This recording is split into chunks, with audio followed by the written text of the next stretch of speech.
what's up, y'all? It's your boy DJ Fanatic, founder of soundsforproducers.com. What's up, producers, fellow music makers and music lovers out there? Also, I know some producers are artists as well, so what's up to y'all? Thank you for joining me on this video. Thank you for watching. And if you haven't subbed, click that sub button, show your support if you like the video. And as you saw in the title, should you give away free beats? This is a very debatable topic. Some people don't do it. Some people say no free beats. And this is actually basically my reaction after watching a video of interview on a podcast, the Producer Grind podcast with Charlie Rocket.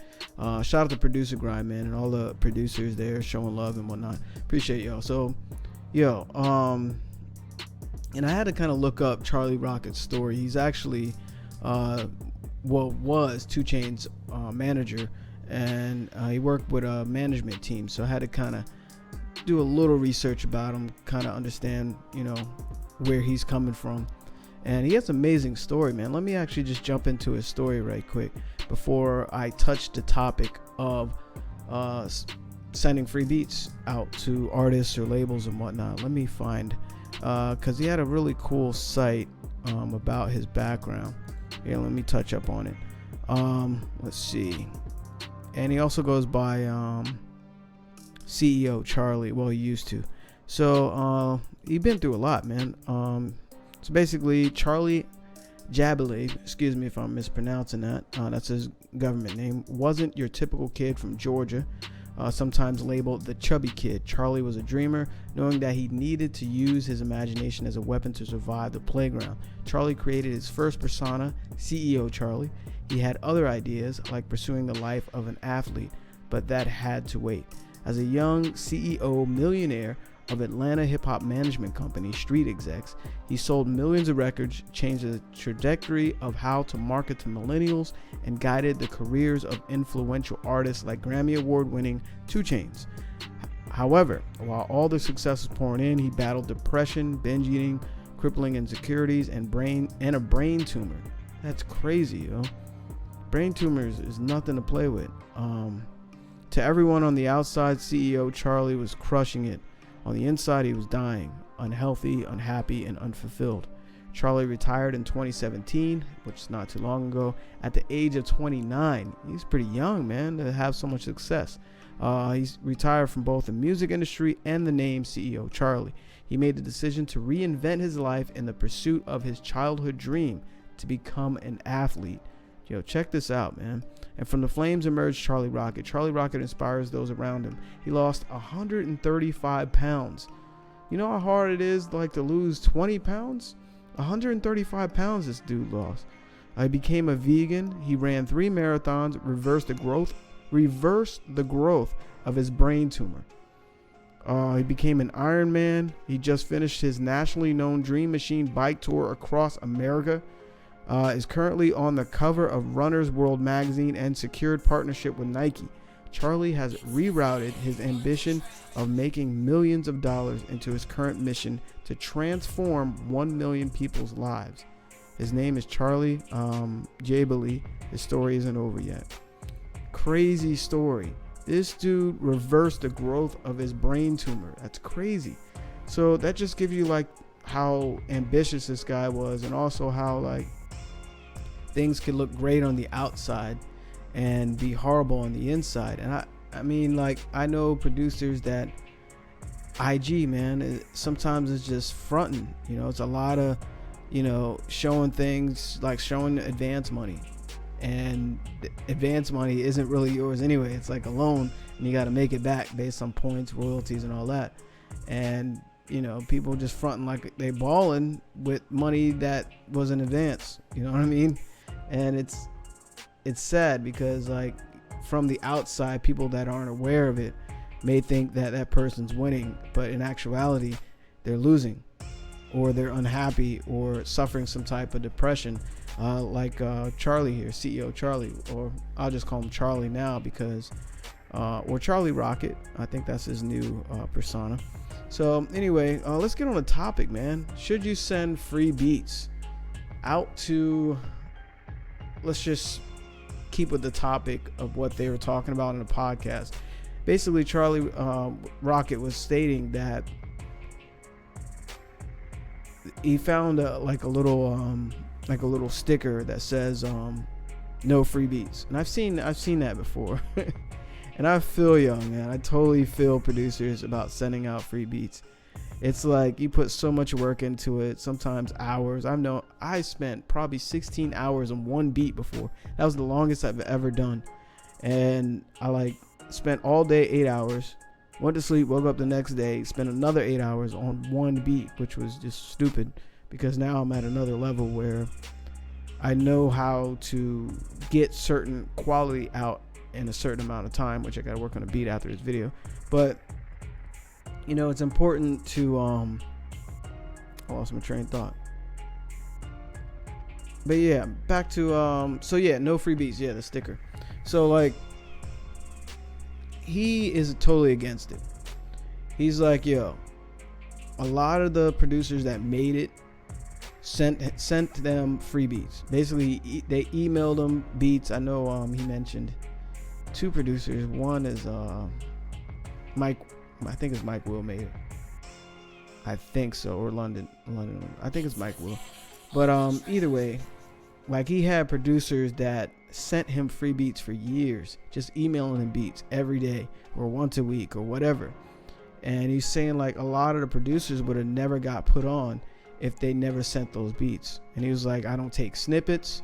I don't listen to those, because basically he's explaining in the studio, when artists want to hear music, they're like, yo, pull up some beats, and they just playing whatever beats are through the email. So they hear a snippet and they get in a booth, basically the song is short, it'll just end, and they can't record on it, and then it's not going to make the album or whatever. They're not going to reach out to you, etc. So, but he's also saying with not sending free beats, where you want to be about your business as a producer and you want to get paid for your stuff. I feel you. I definitely get paid for my stuff, and there's a difference. We're talking about established artists on labels, like big labels or whatever. That's a little different, because what you're doing is you're compared to a lead. A lead is basically a potential customer. Anyway, I send out free beats. I'm for it. In the beginning of my career, I wasn't for it, because I didn't understand it really well.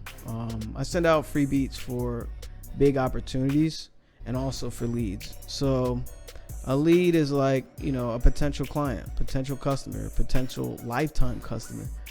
You have different scales of leads and customers. But as far as sending stuff out to A&Rs and music managers and labels, don't look at it as they're going to just take your stuff and it's done, and especially look at yourself and your end goal. Your end goal is where do you want to go with your music? And if no one really heard of you, and you're not making sales, and there's tons of producers out there, y'all know it, and if nobody cares about what you're doing, there's another producer that's killing the game, and he's willing to send those beats for the artist that they just signed, and they need to go through at least 50 beats for a new artist, and they like your sound or whatever. So you got to think about that. Sometimes, I hate to say it like that, but it's no, I ain't gonna say that. Think about high-end stores or whatever, right? They give you samples, the fancy colognes or whatever. They'll give you a sample cologne. That is a free beat. That's a taste, and you're like, yo, I like this cologne. I bought so much cologne just because of that. And it's a lead. It's something they're giving free to a potential long-time customer. You might like their products for the rest of your life, and you're like, yo, what's the one right here? This I got some stuff right here. That's funny. Here's a sample. I don't know if you can see it. It's by Paris Tendre, Pour Home, Michael Gourmet. I don't know if you can read that, but it's called Sexual Paris. and this is a spin-off of their main product, and this is a sample. So I'm actually going to buy this next because I like this a lot. So that, that's a customer. I'm giving them more money because they gave me something free, and there's different things. The free, like for leads, is different because sometimes you want to do, more value than you would expect. You know what I mean? For like A&Rs and whatnot, those are like targeted beats, like stuff for the artists that they represent. So you want to give them exactly what they're looking for, and even better, and be professional. Now, I know what you're saying. You're like, yo, Fanatic, come on, man. I ain't sending no free beats. That's how you get jerked, man. You're gonna steal your beat and steal your beat and never pay you, and you never hear from them. I feel you. I definitely feel you. But it's a risk. You got to take that risk. And sometimes, you know what that does? Like when an artist already, this is what he mentioned as well, and I totally agree with it. He mentioned that when an artist picks it up, right, and all of a sudden it's already on the radio, it's already like gaining momentum on the charts, just going ham, and all of a sudden you don't know until somebody says, yo, your beat is with so and so, or you hear it, whatever, and you're like, yo, you reach out to whoever, whatever, and basically to make it legit, the label has to clear that. And this is what Charlie Rocket was saying. He's like, they don't want beef. The label wants to keep getting that money. It's a business, so they want their return on their investment and then some. So whatever amount you negotiate for that beat or whatever, I mean, 20,000, 30, up to 50,000, whatever, based on, how big the beat is. I mean, how big the song is, or the type of movement, how good it's becoming, or even if it's headed for a Grammy or whatever. That's crazy, because now you sent the free beat. I don't know who's hot. The Baby records on it, and now everybody knows your name because you sent that free beat, and you got a nice little chunk chain. I'm getting tongue tied. A nice piece of change, and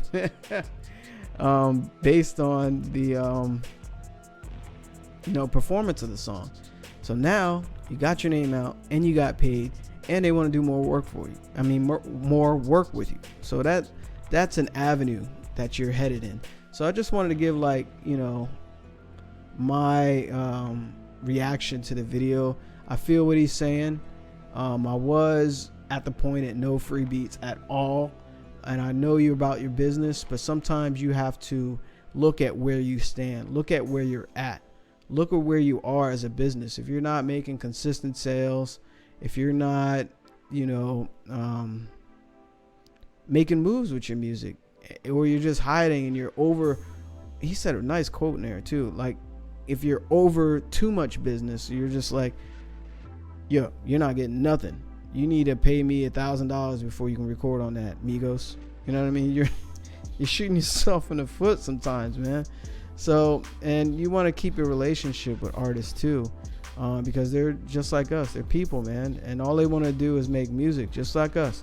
So you have to look at it from more than one perspective, more than just the lack mentality, where you're like, they're gonna steal it. Because if everybody wants to win, you're gonna get paid for it. You know what I mean? Especially if it's already moving. The label wants to win. They want to get serious money. They're gonna look at you like, all you want is 30,000? Okay, here, we already made 2 million, whatever. You see what I'm saying? So you can negotiate. Have a good lawyer, have a good manager, think about where you're at, think about where the song can go, think about potential future. There's a lot of things that you can think about. And also the other artists on their roster. There's just tons of stuff. So anyway, I'm not going to ramble on too much. I just want to give my reaction to the video. Again, shout out to Producer Grind and Charlie Rocket, man, for rearranging his life, man. That's such a great story. I never knew about it, man. This dude actually, man, it's crazy, man, about the brain tumor. He reversed the growth of his brain tumor. Talk about power, man. He might That's magic right there. So should you send free beats? It's up to you. It depends on who you are and where you're at, but also don't forget the possibilities of growth by sending out music. And of course, you can have like 1 or 2 tags, one in the beginning, one in the end. That's cool. It also depends, on how well who's receiving the beats too. I'm talking like label side and A&R and all that. So you got to kind of do your research on what's popping too with that particular label or whatever. So anyway, it's your boy DJ Fanatic at soundsforproducers.com. Of course, there's loop packs in the description. Cop that free loop pack, the Cayenne pack. Let me know what you think of it, and put in the comments. Let me know what you think about sending free beats. I definitely would love to hear from you. As you can see, it's kind of a new channel. So yeah, let me know your thoughts on free beats, and be respectful. Don't go crazy in the comments, because you get banned from the channel. Trust me, I have no problem doing it. I know how some of y'all are about typing behind the scenes, and anyway, give it a sub, give it a like, and have a good night. Bars. Peace.